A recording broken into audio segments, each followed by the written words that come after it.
Hey everyone, welcome back to the compound. Today we're working on my old 86 Bronco. I'm just going to show you guys my TriStar 351. I messed up the first time when I put the transmission and new crate motor in. I didn't have enough gap between the torque converter and the flex plate.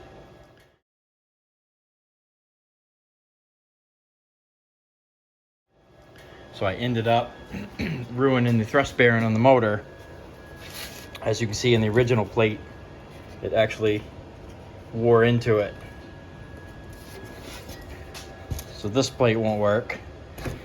And in putting the rebuilt motor back in, I noticed I didn't have the correct gap again after doing a bunch of research, figuring out why the thrust bearing went bad to begin with.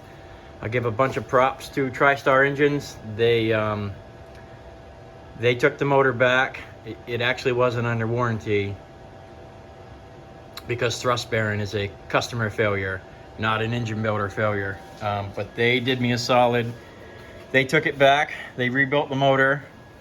It was 40 over. They went 60 over. All new parts. They put everything back together and only charged me parts, no labor.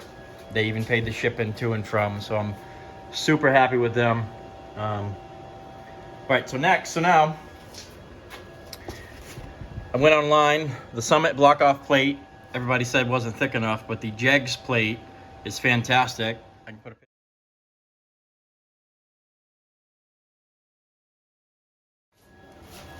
Alright, I can try and pop under here. I'm actually using a TCI Ford C6 from Summit with a 5-inch shaft between the transmission and transfer case.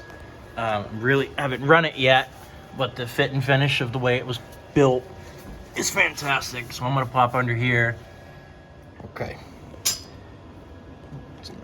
So now we're under the truck. If you can see, I don't know why, but I had to stack two plates together to get my 1/8-inch clearance that was needed. So two plates together. These are the Summit block-off plates. It's got a perforated part. It goes for the C4 or the C6, how the starter bolts up. You've been the tabs. This part will go on as well once we're done. So anybody that knows anything about the Fords knows when you're putting the transmission together, the torque converter studs have to be lined up and go through. They're not like a GM that have bolts that go the other way, where you can just spin the torque converter until you want it in place. This has to be in place. So I lined it up, I put it in. I have two bolts on the top holding it flush together. I have the jack supporting the rear. And then I took I can do this for you guys. So I put one nut on, and with that nut on, you can push the torque converter back and forth as it's supposed to do. There's one we can show you better.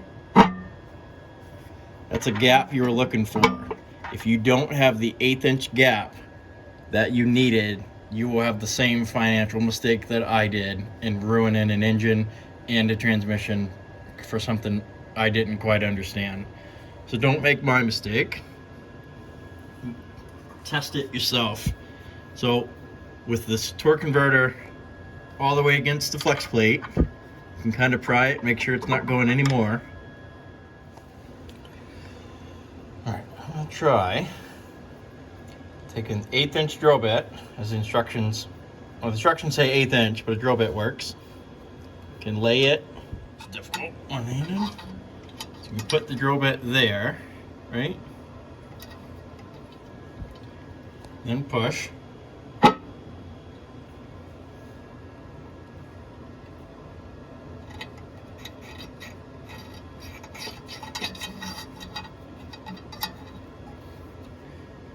And that's it. Then it won't go anymore. You just adjust the nut to wherever you need. Pull it back out.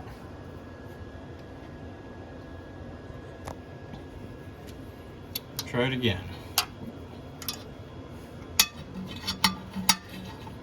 1/8 inch drill bit.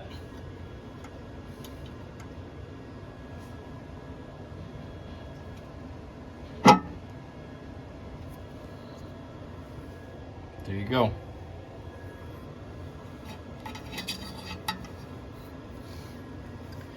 Hopefully that helps someone else and they don't make the same